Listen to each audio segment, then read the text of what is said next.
Alex Yachuk. I'm a phys ed specialist at Nashwaaksis Middle School in Fredericton, New Brunswick.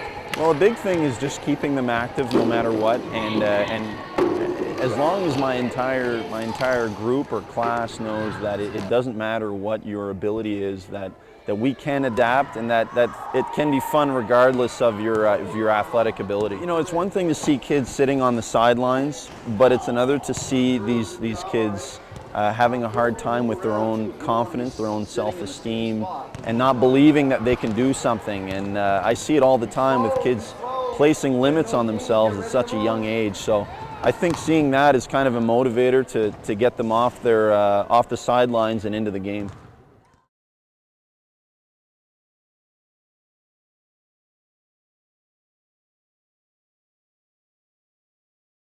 My name is Lee McDougall, and I'm a K-12 phys ed mentor here in District 18, or what used to be District 18 in New Brunswick. There's a boy behind us who is running. There's a boy I met as a grade 1 student who was blind, and I was working with his classroom teacher at the time.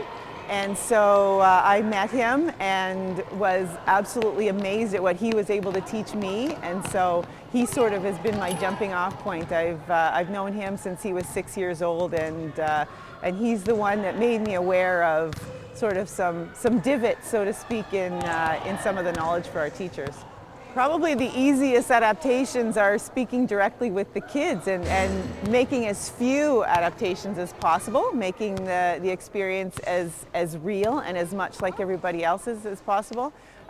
It's making just sort of from soup to nuts in your equipment room, but the best way to do it is to talk directly to the students and find out what they're comfortable with, and working with them to make the adaptations.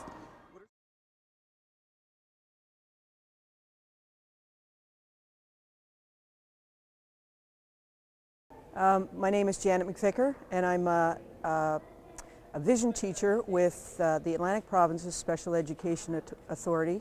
I'm based out of Fredericton, but I have students in a number of districts, so I do some traveling out of Fredericton to see my students.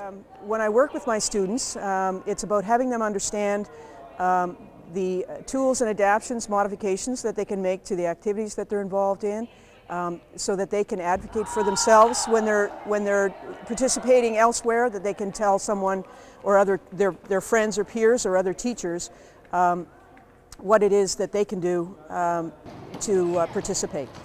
One student that I have who is blind, when he was in elementary, the kids played soccer at recess and at noontime on the soccer field, and or actually they were setting it up on a baseball field, and they played soccer baseball.